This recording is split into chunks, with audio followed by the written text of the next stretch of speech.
안녕하세요. 경자입니다. 오늘은 7월 마지막 청약 종목을 살펴볼 텐데요. HYTC라는 종목입니다. HYTC가 한양테크놀로지를 줄여서 부르는 이름이었는데요. 그럼 이 종목도 사업부터 알아보겠습니다. 이번 달에는 2차전지 관련 종목들이 많이 등장합니다. 2차전지 소재를 재활용하는 성일하이텍하고 세비캠도 있었는데 이번 HYTC는 2차전지를 생산하는 장비를 만드는 종목입니다. 종목에 대해서 조금 세부적으로 알아보기 전에 2차 전지를 만드는 생산 프로세스를 보시면 조금 더 이해하기가 쉬운데요. 올해 봄이었죠. 2차 전지 장비 종목 중 대표 종목들을 소개하면서 2차 전지 생산 프로세스를 영상으로 간단하게 설명을 드렸었는데요. 그 영상 다시 한번 보고 본론 들어가겠습니다. 먼저 전극 공정인데요. 양극재와 음극재에 들어가는 활물질을 잘 섞어줍니다. 그걸 동박이나 알루미늄 박에 잘 펴서 코팅을 하고요. 이때 코팅하는 장비가 전극 공정에서는 핵심 장비라고 보시면 됩니다. 그 다음 활물질이 발라진 전극을 잘라줍니다. 이걸 노칭이라고 부르는데요. 여기까지가 전극 공정입니다. 이제 잘라진 전극을 조립을 해야겠죠. 먼저 잘라진 전극을 잘 말려주고요. 그 다음은 잘라진 전극을 쌓는데요. 요즘에는 여러 개의 단일 극판을 분리막 사이에 두고 층층이 번갈아 쌓아 올리는 스태킹 방식으로 조립을 한답니다. 그리고 스태킹된 양극과 음극의 탭을 접착하고요. 전해액을 주입한 다음에 최종 전지 형태로 모형을 만들고 밀봉을 합니다. 여기까지가 조립 공정이고요. 마지막 공정은 화성 공정인데요. 이렇게 만들어진 전지를 사용하려면 셀에다가 충전하고 방전하는 과정을 거쳐서 전기가 담아질 수 있도록 활성화를 해야 됩니다. 이 과정은 포메이션이라는 장비가 담당을 하는데요. 화성 공정에서 80% 비중을 차지하는 핵심 장비입니다. 마지막으로 완성된 전지가 잘 작동되는지 테스트를 하면서 검사를 하고요. 이후에 패키징 되면서 출하하게 됩니다. 잘 보셨죠? 약 1분 정도 되는 영상으로 프로세스를 간단하게 알아보았는데요. 다시 한 번 더 정리를 해보면 2차 전지는 크게 세 가지 공정으로 나누어집니다. 소재를 극판에 코팅하는 전극 공정이 있고요. 이 공정은 극판 공정이라고도 부릅니다. 그리고 코팅된 극판을 전지 형태로 조립하는 조립 공정, 마지막으로는 배터리를 충전하고 방전시키면서 테스트하고 완성을 시키는 화성 공정으로 연결됩니다. HYTC는 전극 공정과 조립 공정에 사용되는 장비를 만드는 기업인데요. 회사 IR 자료를 보니까 완성품 장비를 만드는 것은 아니고 장비에 사용되는 정밀한 부품을 만드는 것 같습니다. 먼저 전극 공정에서는 전극을 잘라주는 데 사용되는 나이프를 만들고 있고요. 그 다음 조립 공정에서는 다양한 장비에 들어가는 부품들을 만들고 있던데요. 이 부품의 용도에 대해서 하나하나 말씀을 드리다 보면 영상이 너무 길어지죠. 그래서 그냥 정리를 해보면 2차 전지 장비를 구성하는 정밀 부품을 만드는 기업이다. 이렇게 정리를 해보고 넘어가겠습니다. 고객사는 주로 삼성 SDI에 공급을 하는데요. 매출의 절반 이상이 삼성 SDI 쪽에서 나오고 있고요. 이외에 SK온이나 LG엔솔에서도 매출은 조금씩 나오고 있는 것을 보니까 어쨌든 배터리 3사에 모두 공급을 하고 있는 기업인가 봅니다. 그리고 PNT나 CIS처럼 2차 전지 장비를 만드는 기업에게도 부품은 공급하면서 매출이 조금씩 나오고 있습니다. 2차 전지 장비 업체들은 사실 고객사가 어느 정도 수준으로 KPX를 증설할 것이냐가 상당히 중요합니다.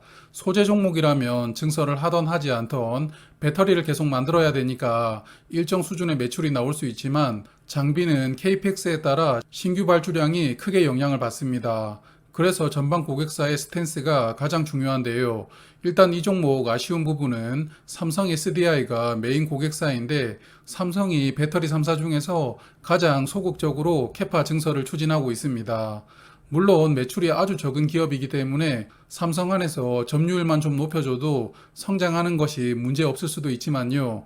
그래도 주력 고객사가 LG나 SK가 아닌 것은 조금 아쉽게 생각이 됩니다. 그래도 실적은 좋습니다. 매출이 크게 늘어나고 있는데요. 작년 357억 원이었는데 올해 1분기에는 약 100억 원이었으니까요. 올해도 전년보다는 매출이 조금 더 성장할 수 있을 것 같습니다. 그리고 주목할 부분이 이익률인데요. 작년부터 이익률이 20%를 넘고 있습니다. 제조업이 등장할 때마다 말씀을 드리고 있지만 제조업에서 이익률 20%를 넘긴다는 것은 회사가 만드는 제품이 마진을 크게 남겨도 팔릴 수 있다는 의미로 해석을 해볼 수 있겠는데요. 그만큼 이 회사는 기술력이 탁월하다라고 보입니다. 그리고 재무 상태도 안정적인데요.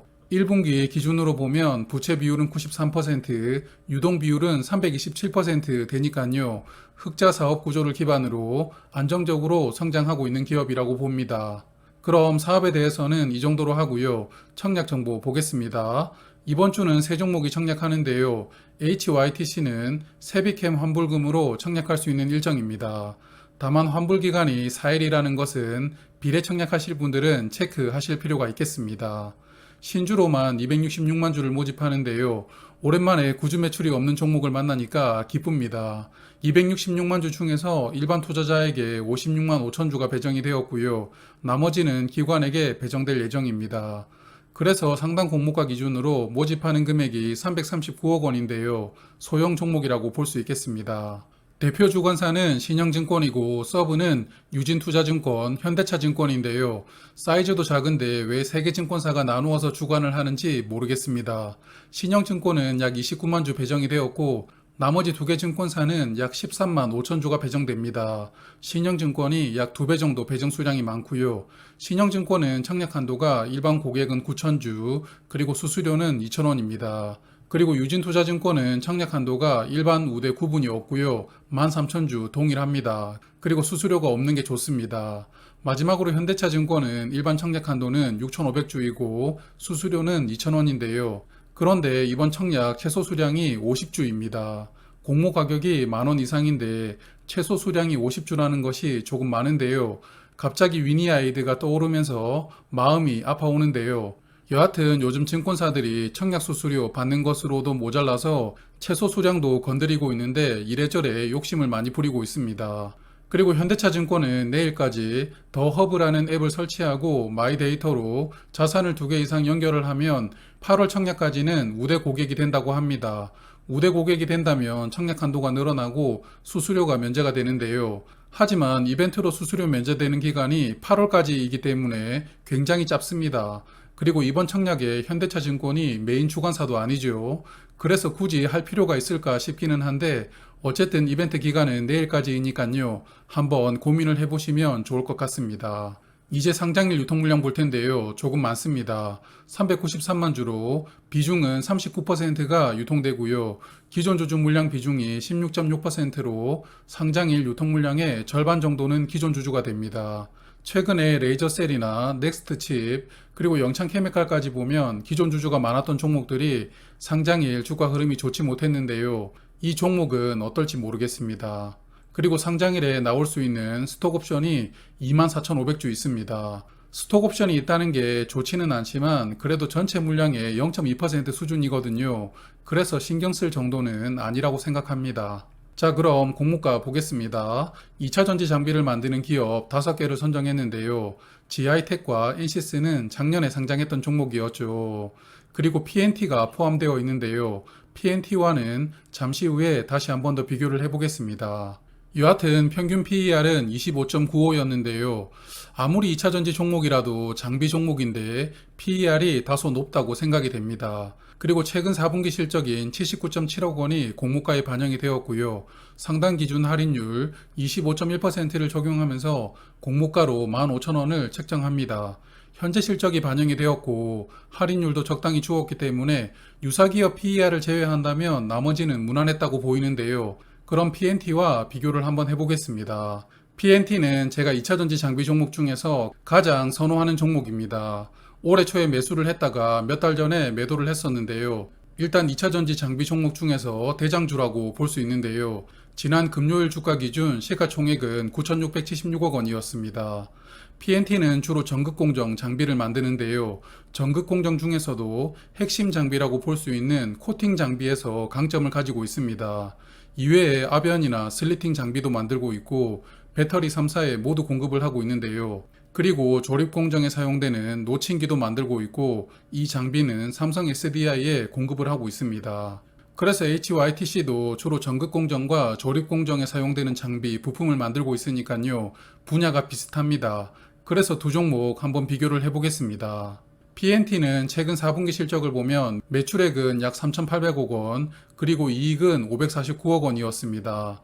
이익률은 14% 정도로 나오고 있는데요. 최근 4분기 이익 기준으로 PER을 계산해보면 17.6이 됩니다. HYTC는 이익률은 21%이기 때문에 PNT보다는 높죠. 그래서 이익률은 이 종목 장점이라고 볼 수 있지만 문제는 공모가 상단 기준 PER이 19가 됩니다. PNT보다 높게 상장하는데요. 그래서 만약 상장 이후 공모가가 더블이 된다면 PER은 38 이렇게까지 올라가게 됩니다. 물론 상장하는 종목을 실적으로만 평가를 하는 것은 여러 가지 오류가 나올 수도 있지만요. 과연 이 공모 가격이 큰 메리트가 있을지는 모르겠습니다. 그럼 데이터 하나 더 보겠습니다. 작년 이후에 2차 전지를 생산하는 장비를 만드는 종목은 4종목이 상장을 했었는데요. 유일에너테크, 엔시스, 원준, 지하이텍이었습니다. 기억이 새록새록 하시죠? 4종목은 모두 작년에 상장했었고 원준을 제외한다면 나머지 3종목은 시초가는 더블로 출발을 했었는데요.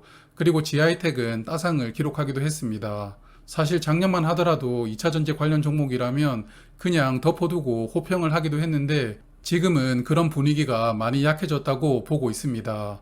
그래서 이 종목을 너무 큰 기대는 하지 않고 투자를 결정하시는 게 어떨까 합니다. 여하튼 수요 예측 결과를 보고 다시 한 번 더 생각을 해봐야 될 것 같습니다.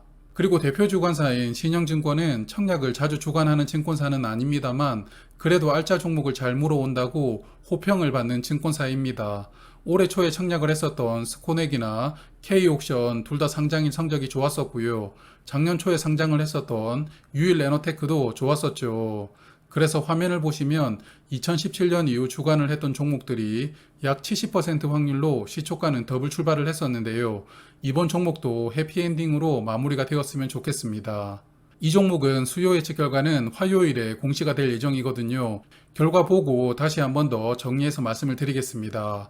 그럼 오늘은 여기에서 인사드리겠습니다. 고맙습니다.